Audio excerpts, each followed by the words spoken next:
Professora, eu gostaria que a senhora nos desse um exemplo agora de como essa Igreja Católica atuou através da imprensa no Rio Grande do Norte, né, para que o nosso público pudesse ter uma ideia de como foi essa atuação aqui no Estado. Certo. Antes de tudo, a gente precisa entender, né, que a igreja, ela, enquanto instituição, e dentro desse projeto maior da neocristandade, ela vai buscar articular essas propostas de recatolização em uma escala nacional. Então, ela vai buscar expandir esse modelo de catolicismo militante para todos os estados, né? Então, essa expansão, ela foi pensada principalmente a partir das propostas de difusão dessa imprensa católica por todo o território nacional, que permitisse aí uma ação coordenada, né, para a divulgação desse pensamento católico que partiria do Centro Dom Vital, né, da intelectualidade que gravitava ali em torno do Centro Dom Vital. Então, um exemplo bastante significativo nesse sentido, né, dessa articulação, dessa convergência, foi justamente o desenvolvimento dessa chamada boa imprensa aqui no nosso estado, né, na década de 1930, a partir da atuação do Dom Marcolino, né, que vai imprimir aqui na Diocese de Natal os anseios e as iniciativas tomadas na esfera nacional, como a gente já havia falado. Então, assim como o Dom Sebastião Leme, né, o Dom Marcolino, ele também possui um engajamento no cenário político norte-grandense muito forte, né? E isso vai fazer com que ele se torne um dos principais entusiastas e articuladores dessa campanha recatolizadora aqui no Estado, né? E para isso ele vai contar com alguns intelectuais católicos potiguares que, a partir do espaço da Congregação Mariana dos Moços, né, vão somar esforços aí na condução dessa chamada boa imprensa aqui no Rio Grande do Norte.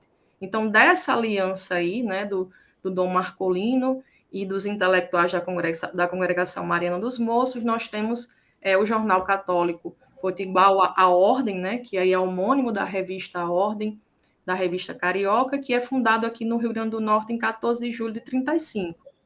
Então, o jornal A Ordem, ele vai ser a iniciativa mais exitosa, né, mais duradoura em termos de periodismo confessional que a gente vai ter aqui no Estado. Então, nós tivemos alguns outros periódicos, né, de orientação católica que circularam aqui no Estado, mas que tiveram aí períodos de circulação muito curtos, né? Tiveram aí uma passagem efêmera aí nesse campo do periodismo. A gente pode citar aí o jornal 8 de Setembro, que é o primeiro jornal católico da capital, né, que começa a circular em 1897, que circula aí pouco mais de um ano, né? Nós temos o jornal A Pátria, que circula em 1890, A Palavra, outro jornal aí que vai circular de 1919 a 1922, e o mais famoso também, junto com a Ordem, o Diário de Natal, que circula entre 1919 e 1932, né? É interessante que em 1932 vai ser criado o Centro de Imprensa da Congregação Mariana dos Moços, que vai justamente tentar dar continuidade ao Diário de Natal, né? O jornal já estava aí praticamente encerrando suas atividades e o Centro de Imprensa da Congregação Mariana vai tentar dar continuidade, né? Mas não vai ter êxito. Então, o jornal ele deixa de circular em 32. E no ano seguinte, né, em 1933, a Congregação Mariana, o Centro da Congregação Mariana dos Moços vai firmar um acordo com o Dom Marcolino para buscar articular novamente, né, a consolidação dessa imprensa católica aqui no Estado. Mas esse projeto só vai se tornar possível de fato em 1935, né, com o jornal A Ordem.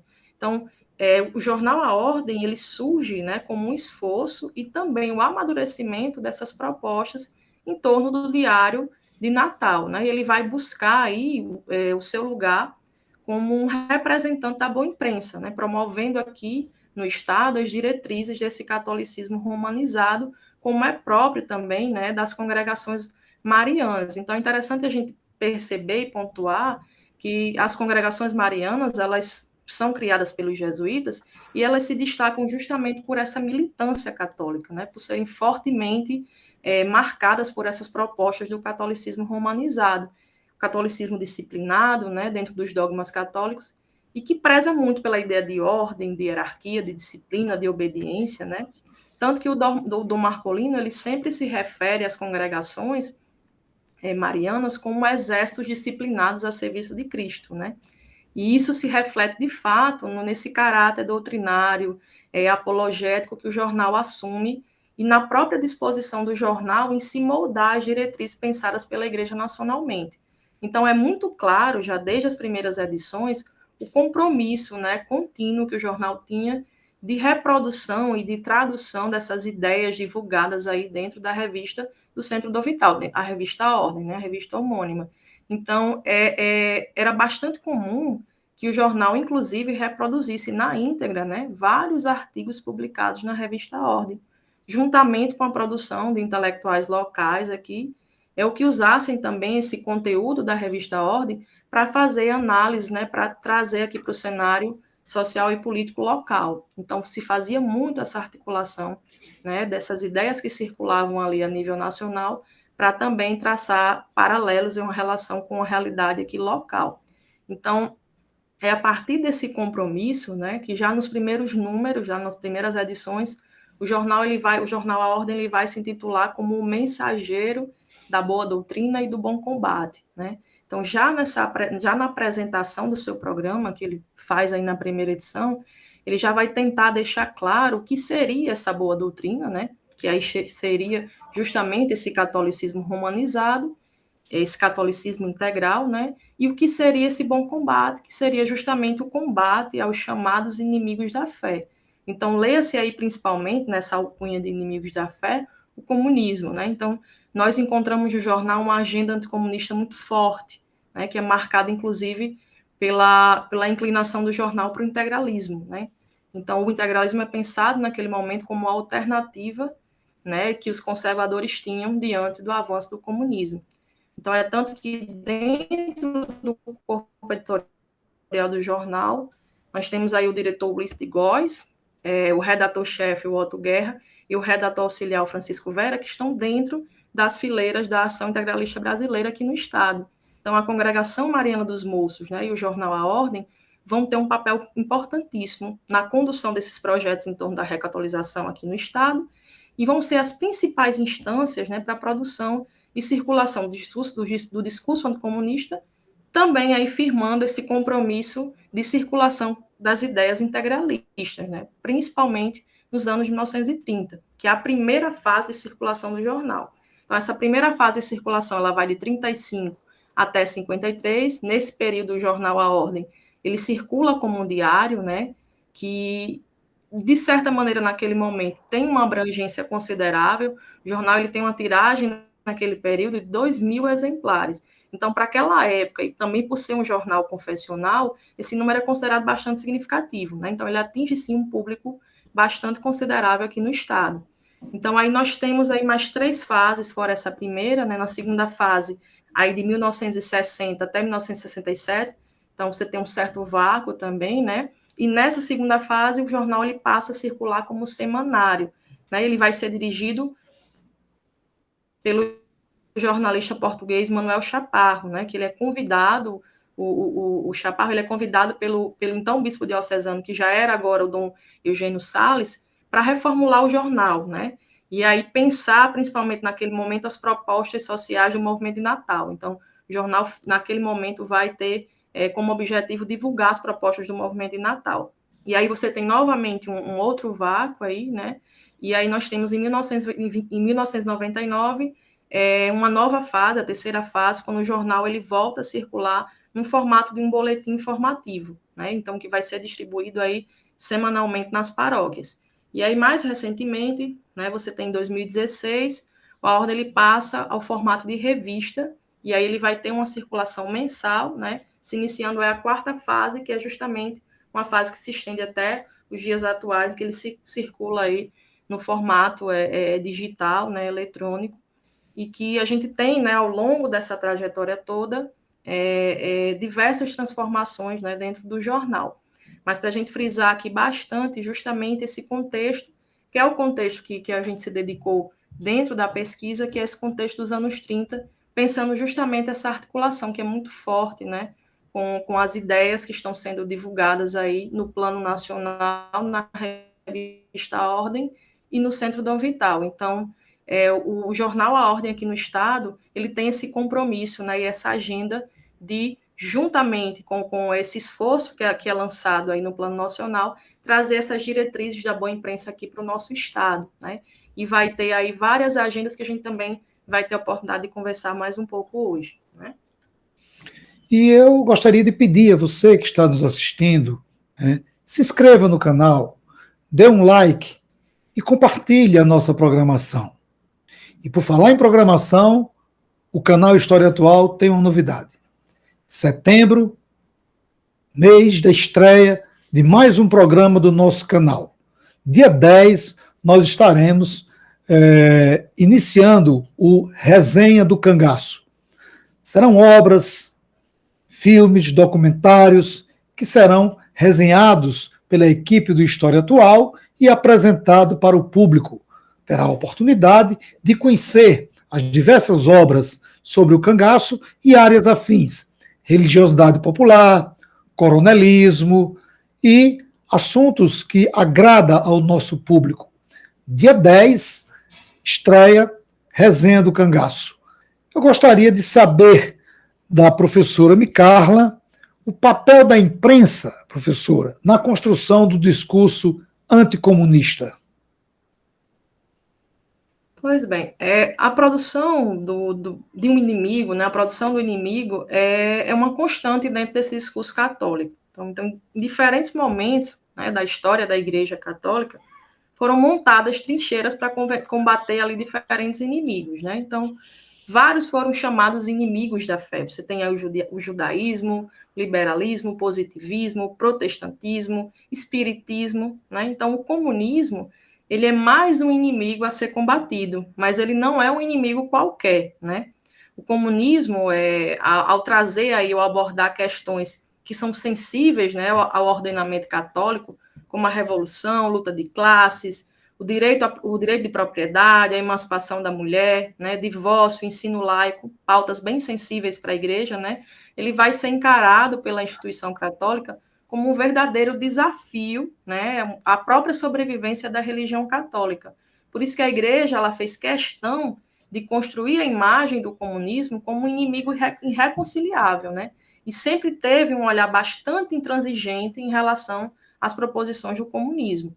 Então, por isso que a igreja, ela sempre enxergou a necessidade de traçar, né, de frisar esse antagonismo. O anticomunismo de matriz católica, ele é justamente construído por essa oposição de discursos, né? Esses imaginários concorrentes aí, que sempre vão sendo acionados dentro desse combate ao inimigo, né? Esse inimigo vermelho. Então, o anticomunismo de matriz católica ele está ancorado, principalmente, né, nos documentos pontifícios, principalmente as encíclicas, né, que são os documentos papais dirigidos aos bispos e os cardeais. Então, essa temática anticomunista, ela sempre esteve presente, né, e esteve presente em diferentes encíclicas dentro da chamada doutrina social católica, que basicamente, né, seria o conjunto de documentos eclesiásticos que tratam sobre a questão social e que vão ter como objetivo maior fazer frente, né, e oferecer principalmente alternativas às visões, né, do social que são trazidas aí pelo socialismo, pelo comunismo. Então, nesse sentido aí, para trazer essa referência e que possa fazer frente a esse comunismo, né, nós vamos ter várias manifestações de diversos, né, papas que vão se pronunciar sobre a questão do comunismo e do socialismo, né? Nós temos aí, por exemplo, a Rerum Novarum, né, de 1891, que é um dos documentos mais importantes, né, que é a mais categórica a trazer os elementos desse catolicismo social. Nós temos a 40º ano, que aí é de 1931, que vai ser, de certa forma, uma atualização, né, uma edição comemorativa aí da Rerum Novarum, e a mais importante, né, o mais importante documento aí que vai tratar exclusivamente sobre o comunismo, que é a famosa Divini Redemptoris do Pio XI, né, que é conhecido aí como o Papa da Ação Católica e que vai trazer uma postura mais incisiva, né, e mais combativa em relação ao comunismo. Então, essas visões, essas determinações, essas exortações que estão nesses documentos, elas vão encontrar dentro da imprensa, né, essa imprensa confessional, uma extensão do púlpito, um meio, né, de veiculação que vai ser responsável por expandir o alcance do conteúdo desses documentos. Então, é nesse papel que a imprensa vai ser a principal instância, né, de divulgação do pensamento católico que está presente nesses documentos oficiais. E vai ocorrer aí um fenômeno que é bem interessante, que foi justamente o que eu precisei estudar bastante dentro da pesquisa, que é a ideia da transposição didática, né, do conteúdo desses documentos para o leitor. Quais são as estratégias que esses intelectuais que estão dentro dessa imprensa católica utilizam para tornar esse conteúdo mais didático para o leitor, né? A imprensa ela vai se tornar aí um elemento de mediação entre essa hierarquia eclesiástica, né, e o público leitor. Então, os intelectuais católicos que estão à frente desses veículos confessionais, eles têm como principal missão didatizar esse conteúdo, torná-lo mais acessível, né? E direcionar o fortalecimento, e direcionar essa mensagem, né, para o fortalecimento da presença católica dentro da sociedade. E é por essa função, né, que a imprensa teria aí o papel de imprimir as principais batalhas, né, que a igreja lança a mão aí, e como espaço ideal para a produção do inimigo, né? Então, quando a igreja elege esse comunismo como um inimigo irreconciliável, né, o espaço desses impressos vai ser um dos principais terrenos aí para grafar essa oposição, né, para destacar e para reafirmar sempre essa oposição. Então, esse jornalismo católico ele vai ocupar um espaço singular, né, dentro dessa propagação do discurso anticomunista.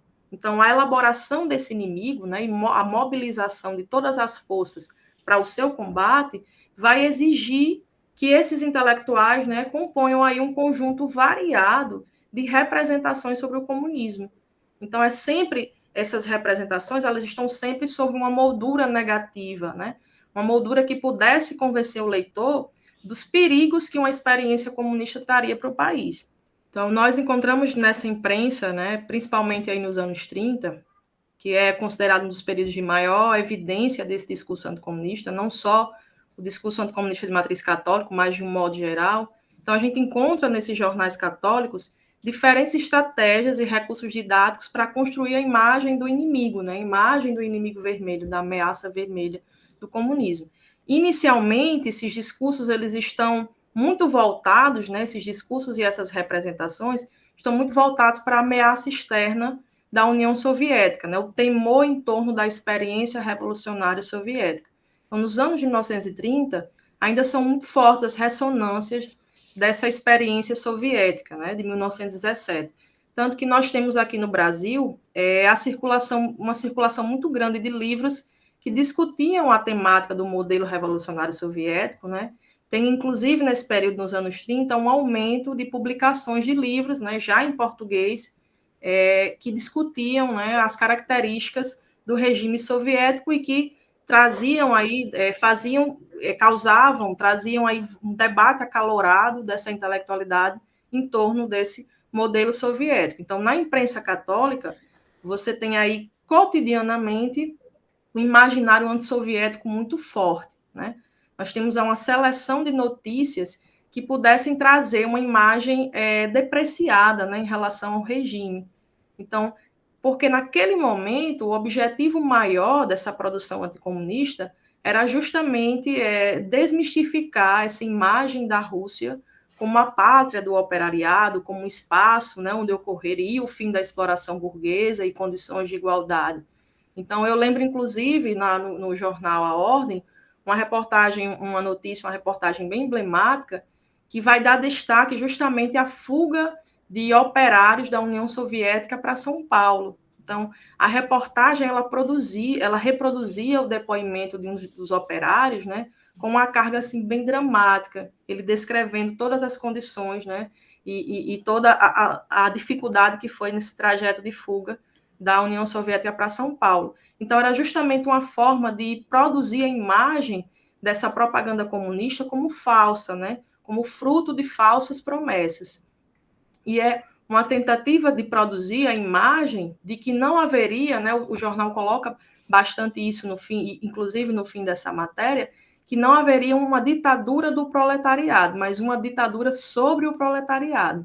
Então, era comum também, né, que o jornal recorresse ali a relato de pessoas, de jornalistas, viajantes, que visitavam a Rússia e que traziam, né, faziam relatos de como era, como é que estava a União Soviética naquele momento, e que geralmente, obviamente, o jornal explorava, né, as visões negativas sobre o modelo bolchevique. Então, e ali trazia, né, cotidianamente, quase diariamente, praticamente, características negativas do regime soviético. Então, junto a essa propaganda antissoviética, nós temos também no jornal, principalmente aí nos seus primeiros números, em 35, uma campanha muito feroz, né, contra a ANL. A ANL era vista como um braço do comunismo aqui no Brasil, né, como agente da realização desses projetos subversivos dessa Internacional Comunista aqui no Brasil. Então, nesse momento, né, as ideias de medo, de ameaça, elas eram sempre acionadas, né, para produzir essa feição conspiratória para o inimigo comunista. Então, com a experiência comunista em Natal, já aí em novembro de 35, a igreja ela vai subir o tom desse discurso anticomunista. Então, aquele tom de alerta, né, e o processo de construção da imagem desse inimigo vão dar lugar à radicalização, né, de fato, desse discurso anticomunista, que agora vai estar baseado em argumentos contundentes, né, a partir dessa concretização da ameaça comunista. Então, já não era mais o momento, né, a partir da experiência comunista, de definir esse inimigo e de advertir os leitores, mas o jornal passa a cobrar ações mais enérgicas, né, no combate ao inimigo vermelho. Então, a experiência do Levante em Natal, ela abre ali um terreno valioso para que a igreja ela referendasse, né, todo esse conjunto imagético que ela vai construir ao redor da ameaça soviética e dos planos subversivos, né, da ANL. Então, a experiência ela fornece argumentos contundentes realmente em torno desse perigo vermelho. Né? Os acontecimentos aí de novembro vão permitir que essa ofensiva católica ela torne essas demandas anticomunistas irrevogáveis, né, inegociáveis. Então, ao mesmo tempo, você tem aí potencializado, né, esses mecanismos de produção do medo que faziam com que aquele discurso mais preventivo aí dos primeiros meses de 35 desse lugar a um discurso agora mais prescritivo, né, que marca essas investidas aí pós-levantes. Então, o jornal A Ordem, né, principalmente a partir dos levantes, intensifica, né, essa produção do discurso anticomunista, principalmente agora, articulando-se ainda mais, né, com o discurso na esfera nacional, principalmente trazido aí pelo Vargas, né, que nesse momento você verifica aí uma escalada repressiva muito forte, e o jornal vai estar a todo momento defendendo, né, e apoiando essa escalada repressiva contra o comunismo.